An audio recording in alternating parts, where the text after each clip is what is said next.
sujeitos uns aos outros, todo mundo. Sedes sujeitos ou submissos uns aos outros. A ordem de Jesus, no Evangelho de Mateus, capítulo 22, versículo 21, é que dai a César, pois, o que é de César, e a Deus o que é de Deus. Quando Jesus está falando isso, é porque alguém querendo fazer uma pegadinha com Jesus. Jesus estava sempre cercado de inimigos, né? E aí alguém pegou uma moedinha. Não. Alguém fez uma pergunta para Jesus, disse: ei, é lícito dar imposto, pagar imposto a César? Querendo colocar Jesus como um sonegador de impostos, talvez, né? E aí Jesus simplesmente pega uma moedinha e aí pergunta às pessoas de quem é o rostinho que estava cunhado na moeda, né? E as pessoas disseram: César. Então deem a César o que é de César e deem a Deus o que é de Deus. Ou seja, Jesus rompe também com essa história da anarquia, irmãos. Paulo coloca para nós Romanos 13, versículos 6 e 7.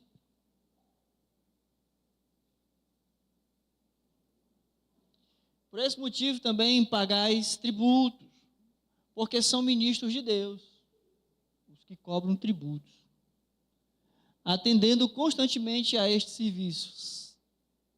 7. Pagai a todos o que lhes é devido. A quem tributo, tributo, a quem imposto, imposto, a quem respeito, respeito, e a quem honra, honra. Como cidadão,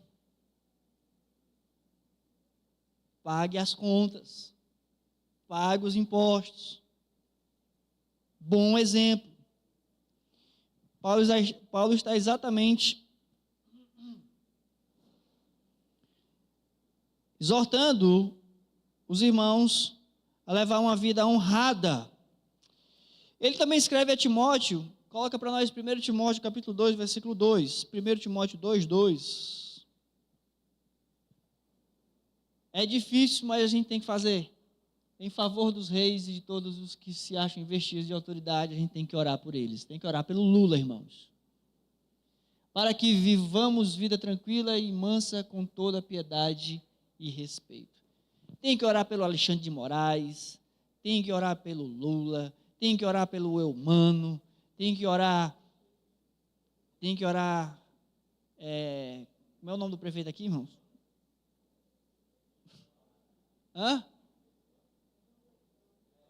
Evandro Leitão, pronto, estava esquecendo dele. Nós temos que orar. Quer a gente goste ou não deles. Eu não gosto de nenhum deles. Mas preciso orar por eles. É o que a Bíblia nos orienta, como cidadãos. Eu jamais iria para a rua fazer manifestação, levantar cartaz ofensivos a essas pessoas, ou iria para as redes sociais fazer vídeo ofendendo essas pessoas. Por mais que eu não goste delas. Não faria isso. Vou pregar o Evangelho. Denunciar a corrupção deles, o erro deles é outra coisa, também eu acho importante. Aí sim, entra a voz profética da igreja, denunciar corrupção, exploração, a opressão, sonegar o direito ao pobre, denunciar as injustiças, é necessário, a igreja precisa fazer. Muito bem, então o Novo Testamento, ele vai ensinar que o cristão tem que ser sim um bom cidadão, fiel, leal ao seu país, no qual está desenvolvendo a sua existência. Agora, é importante, eu fiz uma observação aqui, haverá ocasiões em que o cristão terá que obedecer a Deus antes de obedecer aos homens. Isso você não pode esquecer. Especialmente em que ocasiões, irmãos? Quando eles quiserem nos calar, no sentido de que não, você não pode falar de Jesus, você não pode falar de Jesus. Aí eu vou dizer, irmão, infelizmente, importa eu agradar a Deus do que agradar a você. Foi o que Pedro respondeu diante do tribunal. Eu vou continuar falando de Jesus. porque Jesus mandou eu falar dele. E eu tenho que obedecer a Jesus antes de obedecer a você. Isso é importante nós sabermos. Se as autoridades do nada inventarem o seguinte: olha, vocês precisam prestar culto ao presidente, adorar ao presidente, senão vão morrer, senão vão ser lançados na fornalha. Aí eu digo: onde é que é a fila? Né? Para ir para a fornalha, porque adorar o presidente eu não vou. Sabe, para nós entendermos a importância disso, quando Pedro escreve essa epístola, sabe quem é que está governando o Império Romano naquele momento? Nero. Nero. Sabe quem é o rei, o imperador? Nero. O mesmo Nero que botou fogo em Roma e culpou os crentes. Diz que foi os crentes que incendiaram Roma. E aí a perseguição começou. Estourada. Mesmo assim, Pedro diz: olha, respeitem as autoridades, né? Sejam bons cidadãos. Mesmo assim, com tudo isso. Porém, é preciso nós entendermos, essa fala de importa obedecer a Deus do que aos homens, também é do apóstolo Pedro. Está lá em Atos, acho que capítulo 4, 5, por aí. Enfim, é importante nosso dever como cidadão, nosso dever na sociedade. Veja o versículo 16. Pedro diz assim, 1 Pedro 2,16: como livres que sois, quantos são livres, digam amém.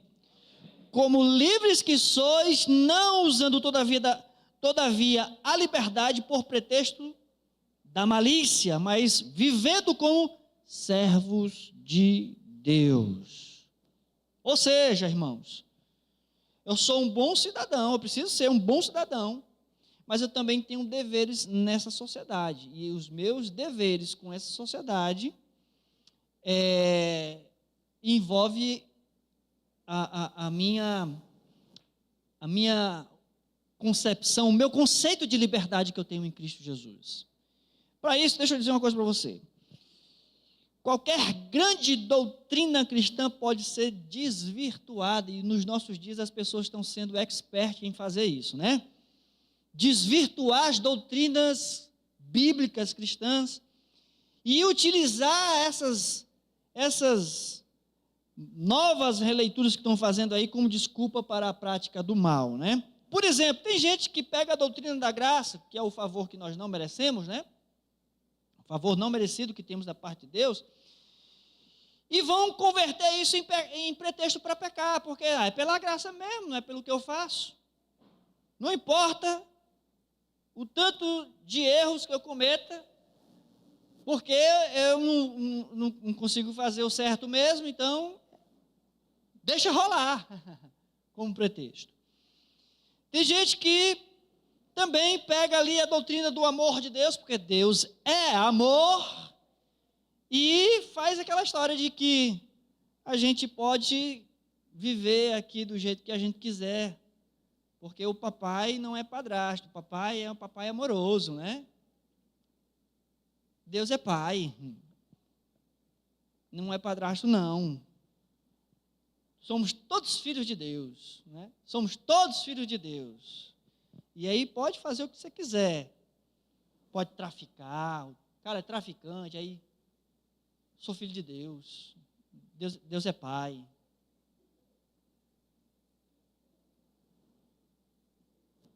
A doutrina da vida vindoura, né?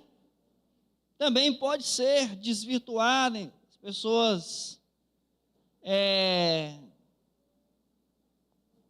vão usar como que razão para desatender a vida deste mundo. Não faço parte desse mundo aqui mesmo, meu negócio é lá no céu, e aí aqui vive uma vida completamente alheia, desconecta desconexa, né? Desligado, negligente, a pessoa não está... só misericórdia. Enfim, se as pessoas desvirtuam todas essas outras doutrinas, imagine a doutrina da liberdade. Eu ouvi um sujeito uma vez falando que ele é livre, que ele em Cristo Jesus ele é livre, portanto ele não está debaixo de lei nenhuma, nem a lei de Deus. Ele disse isso. Ele realmente não tem mais lei nenhuma sobre a vida dele, nenhuma, porque ele foi liberto em Cristo Jesus. É alguém que defende a anarquia, né, irmãos? A ausência da ordem, a ausência dos limites. É alguém que realmente desvirtua a liberdade que temos em Cristo Jesus. Paulo diz aos Gálatas que eles foram chamados à liberdade, mas que eles não deveriam usar da liberdade para dar ocasião aos seus desejos carnais. Capítulo 5, versículo 13. Gálatas 5, 13. É o que Paulo fala. Porque vós, irmãos, fostes chamados à liberdade, todos nós. Porém, não useis da liberdade para dar ocasião à carne. Ser livre não é estar sem limite, não é estar sem lei. Sede antes servos uns dos outros, pelo amor. Como assim? Se eu sou livre, eu preciso ser servo. A palavra aqui é doulos, escravo. Um escravo livre? É isso? Sim, isso.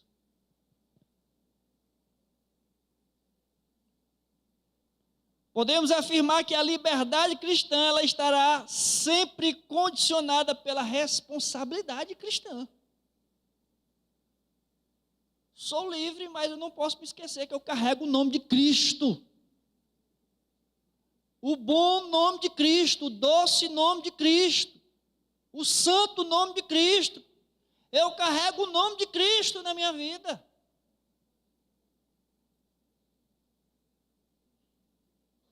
E essa responsabilidade, ela sempre estará condicionada também ao amor cristão.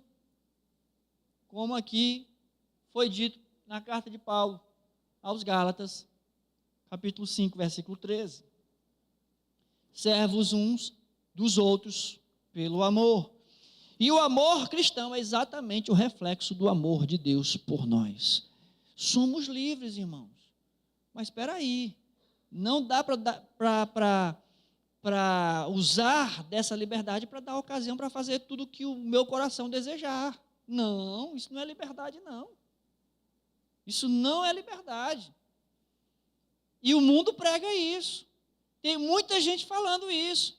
Tem muita gente desvirtuando essa liberdade que Cristo nos deu.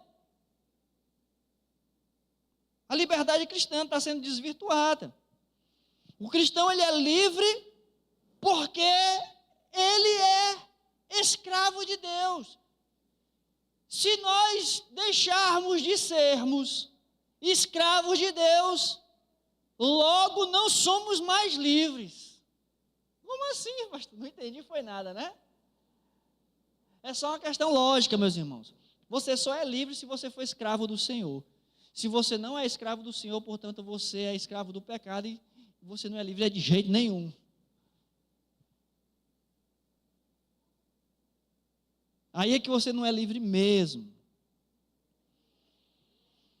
É exatamente em servir a Deus, em ser útil a Deus, ao reino de Deus, como nós falamos na semana passada.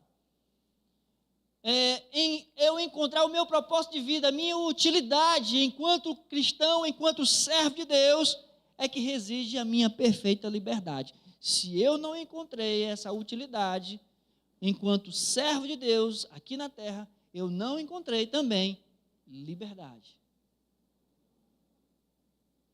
A liberdade cristã, ela significa exatamente ser livre, não para fazer o que nós queremos, mas para fazermos a vontade daquele que nos chamou para a liberdade. Quando eu faço a vontade daquele que me chamou, e não a minha vontade, aí sim eu encontro liberdade. Estão me entendendo aí? Diga amém.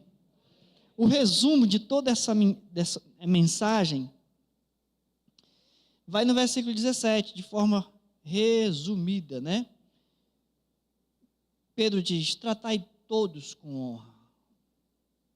Se você não entendeu bem tudo que Pedro disse, do versículo 11 até o versículo 16, o resumo aqui, facinho, versículo 17. Tratai todo mundo com honra, todo mundo, irmãos, bandido, político,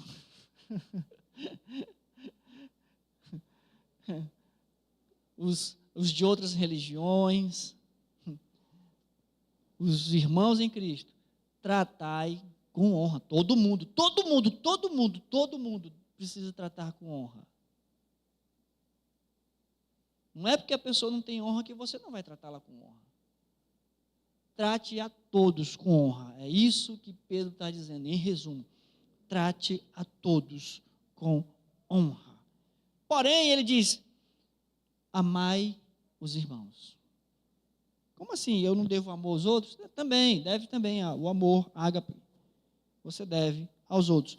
Mas quando ele diz amai os irmãos, é porque exatamente dentro da comunidade cristã, além de eu tratar os meus irmãos com honra, eu devo algo mais aos meus irmãos. É algo mais íntimo, mais chegado, é algo mais forte. Eu preciso entregar mais à família.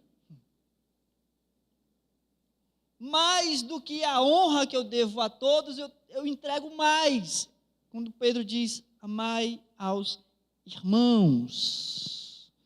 Dentro da comunidade cristã, este respeito para com todos, essa honra para com todos, chega a ser mais forte, chega a ser mais íntimo, converte-se em amor. A atmosfera dominante dentro da igreja tem que ser sempre o amor, irmãos. O amor. Eita glória. Mas a gente, infelizmente, tem visto nas redes sociais tantas coisas que são vergonhosas, né? Até mesmo de mencioná-las. Mas está aqui a exortação de Pedro para nós hoje. Tratai todos com honra, amai os irmãos, temei a Deus. Provérbios 1,7 diz que o temor do Senhor é o princípio do saber, o princípio da sabedoria. Talvez uma boa tradução seria que o temor de Deus é a parte principal, ou o próprio fundamento para a sabedoria. Quer ser sábio, começa primeiro temendo a Deus, senão o resto acabou, né? Somente quando nós, e é tão importante isso, porque somente quando nós concedemos a Deus o lugar central, que é temor, somente quando nós concedemos a Deus o lugar central, que é o que corresponde a Deus, Deus é digno de ser reconhecido assim, desta forma, é que todas as outras coisas, elas vão realmente se encaixar no seu devido lugar. Sabe quando é que você vai respeitar um político? Quando você temer a Deus. Sabe quando você vai honrar pai e mãe? Quando você temer a Deus. Sabe quando você não vai roubar, mentir e todas as outras transgressões? Quando você temer a Deus. Todas as outras coisas vão ocupar o seu devido lugar a partir do temor do Senhor. Quando eu concedo a Deus o lugar que é devido a Deus. E aí Pedro encerra aqui essa conclusão com honrar o rei. Os comentaristas dizem que essa afirmação de Pedro é assombrosa, né? É assombrosa, como eu falei, porque Nero é o imperador na época. Nero, vocês conhecem a história de Nero. Mas para nós entendermos, irmãos, Pedro não está se referindo a Nero especificamente, mas Pedro está se referindo a nós, na nossa qualidade, nosso comportamento, nosso testemunho. Eu queria só dizer que na ótica uma leitura aí apocalíptica, né? Do Apocalipse, Nero é visto como uma besta, né? Não é gente besta, não. A besta, né? Cor do cão. Político.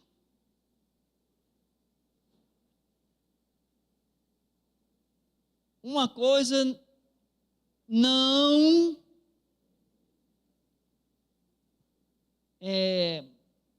anula a outra. A voz profética da igreja, ela não é calada, silenciada, anulada, porque a mesma palavra de Deus diz que nós devemos honrar o rei. Honrar. O crente precisa ser exemplo, padrão. Amém, irmãos? Em tudo. Em tudo. Jesus disse assim: brilhe a vossa luz diante dos homens, para que vejam as vossas boas obras e glorifiquem o vosso Pai que está nos céus. Nós carregamos o bom nome de Cristo. Paulo diz: andai de modo digno da vossa vocação, do vosso chamado. Precisamos estar atentos ao nosso testemunho no bairro, na nossa vizinhança, na igreja, na escola, na faculdade, no trabalho. Como é que as pessoas veem você? E sabem que você é crente, cristão. O que elas dizem de você? O que elas dizem da igreja na sua frente, né? Vamos ficar de pé em nome de Jesus. Glória a Deus.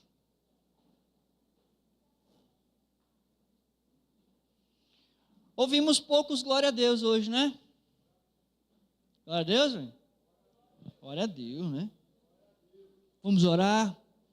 Vamos aproveitar essa palavra e vamos orar pelo nosso país, pelas nossas autoridades constituídas, orar pelo povo brasileiro, né?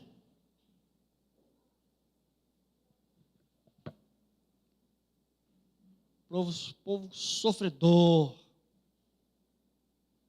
Feche seus olhos e ore comigo em nome de Jesus. Santo e eterno Deus, Pai amoroso, Deus de graça, Deus de misericórdia, Deus soberano, altíssimo, Deus grandioso, Deus que não há outro igual a Ti, não há outro além de Ti. O Senhor é único Senhor, e nós Te adoramos. Nós nos prostramos e nos submetemos a Ti, ao Teu governo, ao Teu reino. Ó Senhor, Tu és tudo para nós. E elevamos as nossas vozes a Ti, Senhor, e clamamos a Ti por Tua bondade, por Tua misericórdia, por Tua intervenção, pela Tua boa mão, pela Tua providência sobre as nossas vidas, sobre a Tua igreja. Abençoa a Tua igreja. Sim, ó Deus, multiplica no meio do Teu povo um testemunho, um bom exemplar. Multiplica no meio do Teu santo povo o temor a Ti, Senhor. E assim, por consequência, ó Deus, multiplica um bom testemunho, vida exemplar de cidadãos, vida exemplar, Senhor, como cidadãos do reino dos céus e cidadãos brasileiros, cumprindo com os deveres de cidadãos. Mas também, Senhor Deus, nós oramos pelos nossos governantes e pedimos, ó Deus, que o Senhor tenha misericórdia do povo, tenha misericórdia, Senhor Deus, do pobre, do necessitado, ó Deus, do oprimido. Que o Senhor, meu Pai, possa quebrantar os corações daqueles que governam esse país, ou que o Senhor venha destituí-los do poder. Mas nós clamamos a Tua intervenção, Nós clamamos, ó Deus, que o Senhor possa agir, quebrantando os corações ou destituindo-os do poder. Sim, ó Deus, atende ao nosso clamor. O Brasil geme. O Brasil está passando, ó Deus, por muitas crises na área da economia, da saúde, na área moral, na área espiritual. E nós clamamos a Ti, Senhor. Usa a Tua igreja. Levanta um povo santo. Ó Deus, um povo, como descreve o apóstolo Pedro aqui, uma nação santa, uma nação, ó Deus, com sacerdócio real nesse lugar, um povo de propriedade exclusiva, um povo eleito, com um chamado, com um propósito, com uma missão, um povo, ó Deus, que exerce a sua função de cidadão do reino dos céus, aqui neste país, na terra. Capacita a tua igreja com sabedoria do alto. Não permita que a tua igreja entre, Senhor Deus, nas politicagens. Não permita que a tua igreja entre, Senhor Deus, em contendas fúteis. Mas, ó Deus, levanta profetas. Levanta homens e mulheres cheios do Teu Espírito Santo, de bom testemunho, de boa reputação, com autoridade, Senhor Deus, com autoridade profética do alto, em nome de Jesus, para o bem desta terra, para o bem do Brasil, para que o Brasil seja abençoado, para que o Brasil seja próspero, para que o Brasil seja, ó Deus, uma terra que glorifica o Teu santo nome. Essa é a nossa oração nesta noite, ó Deus. Portanto, nós pedimos perdão pelos pecados desta nação. Os pecados que a nação brasileira tem cometido aos Teus olhos. Perdoa os nossos pecados e sara esta nação, ó Deus. Sara esta nação, ó Deus. Restaura esta nação, ó Deus, a partir da Tua igreja, a partir do Teu povo, exercendo uma cidadania exemplar. Ó Pai, abençoa o Teu povo. Essa é a minha oração nesta noite. Nos despede agora em paz para os nossos lares, debaixo da graça do Senhor Jesus Cristo, debaixo do amor de Deus, nosso Pai, debaixo da unção, da consolação, da comunhão do Espírito Santo. Seja sobre a tua vida, meu irmão e minha irmã, e seja com todo o povo de Deus espalhado na face da terra. Você que recebe, diga amém. Oh, glória! Aleluia! Deus abençoe, vamos em paz. Sábado tem EBF, por favor, não falte.